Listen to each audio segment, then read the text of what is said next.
Good morning, grandchildren. Today's book is going to be a mystery. And if I was you, I would wait until tonight when you get in the bed and then listen to it. Because it's going to be a mystery. I was going to sit here in this chair and read it. And maybe an eagle will listen to it with us. We'll see.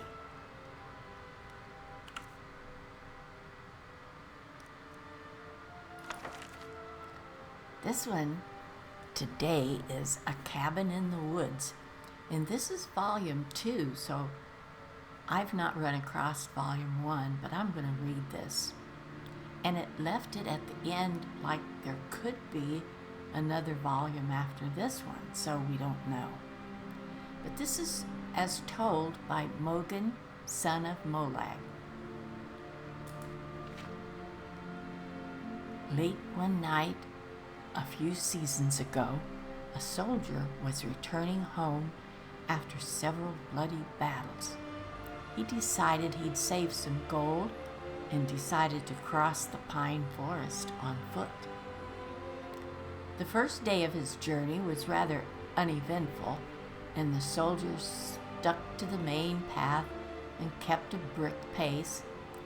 When it started getting dark, he set up his bedroll, built a small fire, and cooked up some rabbit he had caught. A fine day indeed, he thought to himself as he fell asleep. Part way through the evening, the soldier was woken up by a soft sobbing in the distance. He grabbed his sword, assuming it to be a bandit trick, but pretended to sleep so he could get a jump on them. After a few minutes, the sobbing started moving away from his camp until he could no longer hear it. For the rest of the night, he slept with one eye open. Day 2, the soldier awoke from what rotten sleep he could catch and started off through the forest at a quicker pace, intending to put distance between himself and whatever he had heard last night. As the day went on, it began to rain heavy, so the soldier built himself a little shelter for the evening so he could remain dry while he slept. It took him a little longer to fall asleep with thoughts of the previous night fresh in his mind, but he eventually slept. This time he awoke to sobbing that sounded like it was right outside his shelter. The soldier grabbed his sword and crawled out of the shelter. In front of the fire, he saw the back of a ghostly woman sobbing into her hands. The soldier mustered his courage and asked her what was wrong. No answer. He began to slowly approach, but before he could reach her, she turned and screamed at him. The ghostly woman raised an axe and began to run at the soldier, disappearing before she made contact. The soldier took off into the night with just his sword in hand. He ran until the first light of dawn, where he started down the road again as fast as he could move.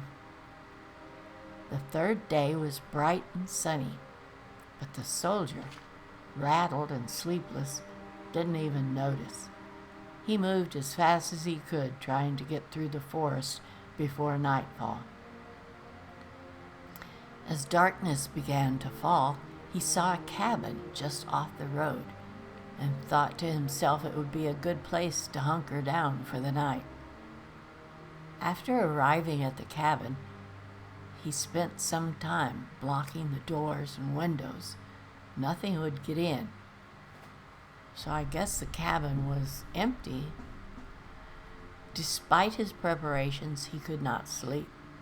He sat in what used to be the cabin's bedroom, staring at the barricaded door, shaking.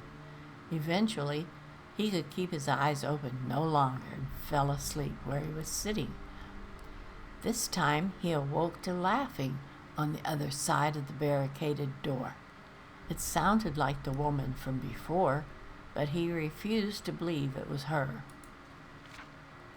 The soldier burst through the barricaded door into the main room to find the ghostly woman from the night before staring at the ground, laughing hysterically with her axe in her hand. He began to relentlessly attack the ghostly woman, but he could feel his strikes were less effective. He used a scroll of firebolt, which drew a scream from her, and she exploded, disappearing. The ordeal was over. The ghost was gone. The soldier slept well that night, and the next day made excellent distance through the woods. As the sun began to set, he came out on the other side of the forest and looked back, remembering all the days before. As he turned and started walking away from the woods, he could swear he heard the sobbing again. So now, see, we don't know if it's going to be following him wherever he goes or what. So there surely must be another book. I hope we find another book, because I want to know what happened. I'm going to keep this book and not sell it, and then hang on to it until we see if we find another one. Okay, so that's the end of this, grandkids. Did you enjoy that, Inigo? You stood there and listened to the whole thing. You want to talk? Any thoughts? Watch you keep the fire low. It would be a shame if all this went up in smoke. Yeah. What are you thinking about him hitting that woman with that fireball? Any other thoughts I need to be careful about? This is a lovely home you have here. The build is good quality, and it smells woody. Okay. Yeah, it does smell woody. I think you've told me that before. Okay, grandkids. Let us get back to it. What, reading more stories? You want another one? You'll just have to wait with all the grandkids. Sorry, Inigo. All right, kids, that's going to be it for this time. I'll see you the next time you come to visit for a story. Goodbye, grandkids.